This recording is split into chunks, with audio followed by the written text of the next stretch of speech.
building inclusive organisations. In the financial climate that we're actually in now, my biggest advice would be to produce your information in easy read and have a policy of if people want something in jargon format, they ask for it. And if every disabled person's organisation adopted that policy, they'd be sending an education message to the funders and other government departments, but they'd also actually, in this difficult time, still be passing on information that is important. Disabled people need kind of certain levels of support before they do their day-to-day activities. So for instance, you can't start a conference at 9 o'clock when people are not getting out of their homes at 9 o'clock. So you probably would have to start the conference after 10 o'clock, which may not, at this present moment, be what people are expecting. But this should be what it is, so you can create an inclusive society. In terms of access and places for events, in terms of material for these conferences and events, we should get to a point where we understand that bringing a BSL interpreter or printing in large fonts or, creating hearing loops for people to participate is not an add-on, but that is the reality of the situation. So there's still a lot more work to do, and it's important that we, carry on doing this work to get that message across to the point where it becomes standard measure, rather than, we'll help you. Nobody wants help. Disabled people need support, not help. People First Self-Advocacy is a disabled people's organisation run by people with learning difficulties. People First Self-Advocacy were the first group that actually started to actually employ people with learning difficulties in proper paid jobs. With the right support, people with learning difficulties can work. They are eager to actually do a job. But if you haven't actually got the support, you're not going to actually be able to actually do the best you want to do. At People First, staff are supported to do their jobs by support workers. It's a worth say what goes on. When we do our job, it's down to me to say, yes or no, innit? Yeah.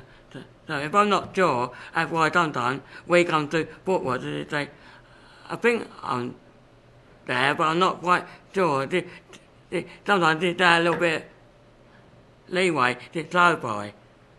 It's a hard job because you actually have to actually know what this person with learning difficulties access needs actually are. Put that information into a format so that they can make a decision. It's a challenge being a support worker at People First.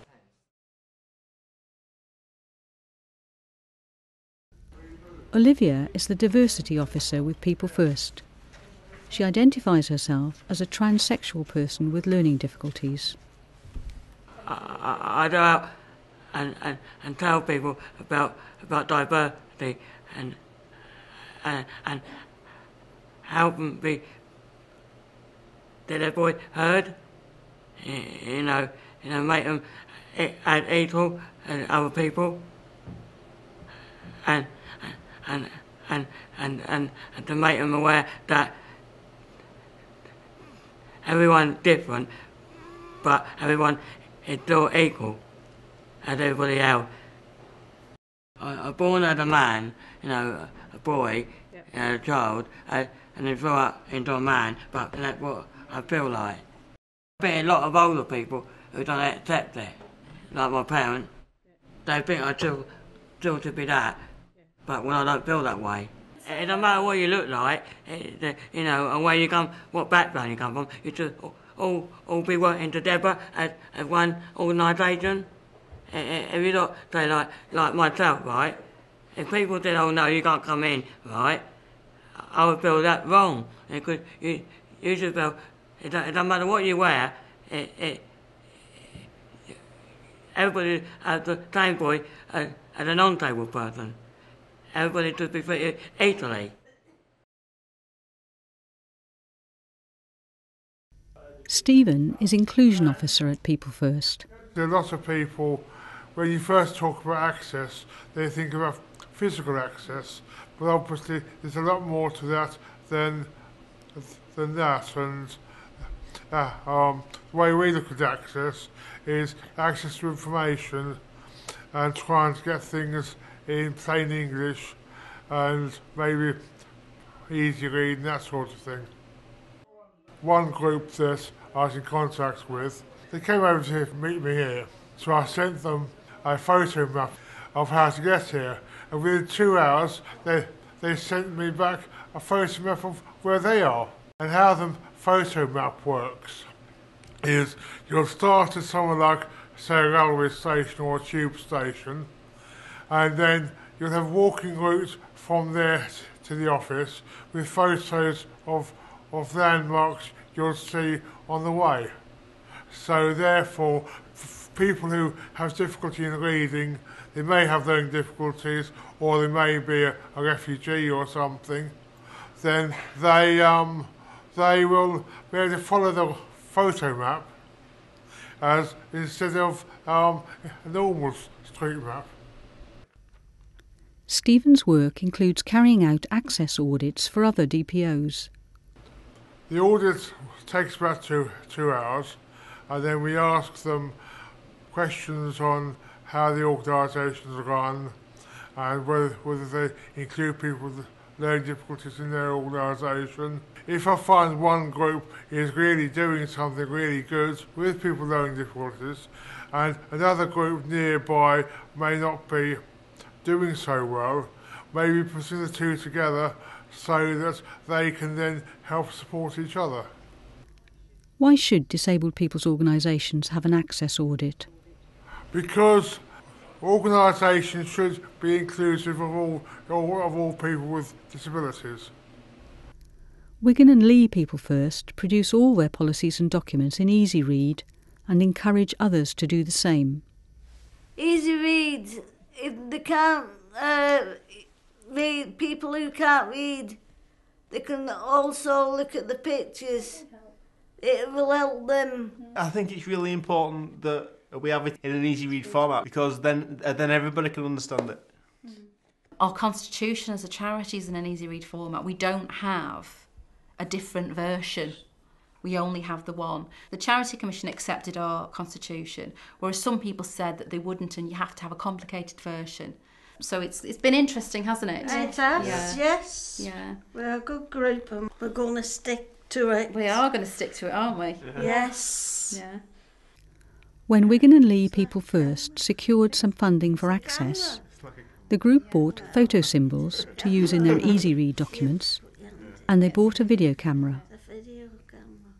The group used the camera a lot. Recently they used it during the election of ministers to their Self-Advocates Parliament. The people who weren't there on the day, we actually filmed them with this camera. There were some people who just couldn't attend, but because we were able to use the camera to record their speeches, they could still stand in the election. Because it's a very good camera, because it can do for Facebook as well. Because Julie can edit on a computer and a laptop, and then we have Facebook showing. I think we've got the power now to speak up. There's more media which we can get involved in.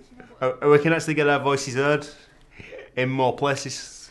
Yes. Yeah. So. Through using the camera. Yeah. Yeah, through using the camera.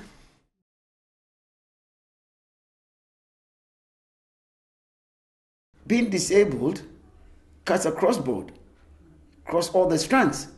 You could be faith, but you have a disabled person. You could be BME, a disabled person. You could be gender woman, a disabled person. So it cuts across. So let's not make the issue of being disabled as kind of like a certain particular group of people. It cuts across board, and therefore we need to ensure that we bring everybody across board to the point where society accepts them, that they have a right to be here. And therefore we need to support these groups, for the groups to come to that point where they can, in their localities, support disabled people and develop new groups to fight for the rights of disabled people. I think it's very important.